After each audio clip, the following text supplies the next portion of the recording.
अस्सलाम वालेकुम दोस्तों, अज तुहाडे वास्ते माशाअल्लाह दो बकरे ने बड़ा ही क्वालिटी वाले माशाअल्लाह बकरे दा वीडियो जरा एंड तक वेखिया कि तुहानूं अच्छी तरह इन्फॉर्मेशन हो सी।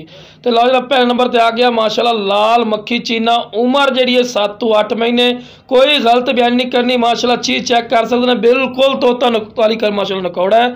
बाद लोग आते हैं तोता फेस जनाब है, वेखो बिल्कुल तोता फेस, बिल्कुल दुम सीधी और A+ क्वालिटी का माशाअल्लाह जानवर से। लो जनाब दूसरे नंबर पर आ गया मक्खी चीना ब्लैक, बिल्कुल तोता फेस भी माशाअल्लाह चेक कर सकते हैं, बिल्कुल तोता फेस वाइट आखते तो कन्ना की लेंथ भी वेख रहे हैं, कम अज़ कम 16 इंच माशाअल्लाह कान लंबे तो पैर दे जनाब बन, क्योंकि एक्टिव और तेज माशाअल्लाह बहुत ज़्यादा है पिया इस वजह तो पैर बन के जरा वीडियो बना रहे हैं। तो लो जनाब तुहानूं क्लोज करके विखाने कि माशाअल्लाह बेहतरीन नक नकौड़े च और डबल हड्डी दे विच और बहुत ज़बरदस्त और बैठ में सिंह पिछले बैठ में सिंह माशाअल्लाह।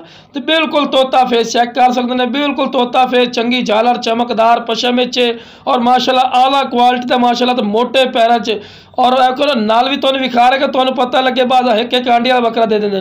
तो लो जनाब भी माशाअल्लाह चेक कर सकते हैं, बहुत ज़बरदस्त माशाअल्लाह क्वालिटी वाले माशाअल्लाह बकरे ने। तो लो जनाब चारा भी तुहानूं खवा के जानवर नूं विखा रहे हैं कि तुहानूं पता लगे भाइयों नूं कि माशाअल्लाह सेहतमंद है और एक्टिव है। दौड़ा के भी इंशाअल्लाह चेक करवाऊंगा, वीडियो नूं एंड तक विखा है। दोबारा एक दफ़ा फिर तुहानूं विखा रहे हैं माशाअल्लाह बहुत ज़बरदस्त ने पिया लाल मक्खी चीना वाइट अख दे विच ने, पिछले बैठ में सिंह और बहुत नाइस चीज़ ने, बहुत ज़बरदस्त। जिहड़ा भाई शौक रखना चाहता है जनाब, ये शौक पूरा करने वाली चीज़ है जनाब, इस तो बाद क्वालिटी कोई नहीं होती।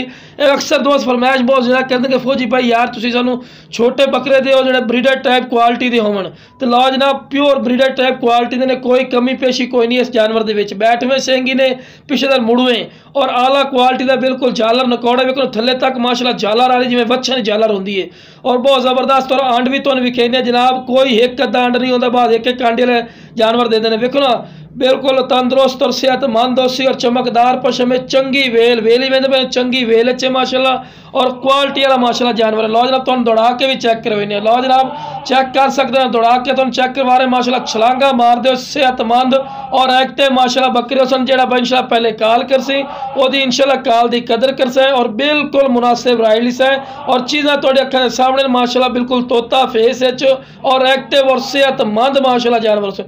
ओके जनाब, अस्सलाम वालेकुम जनाब।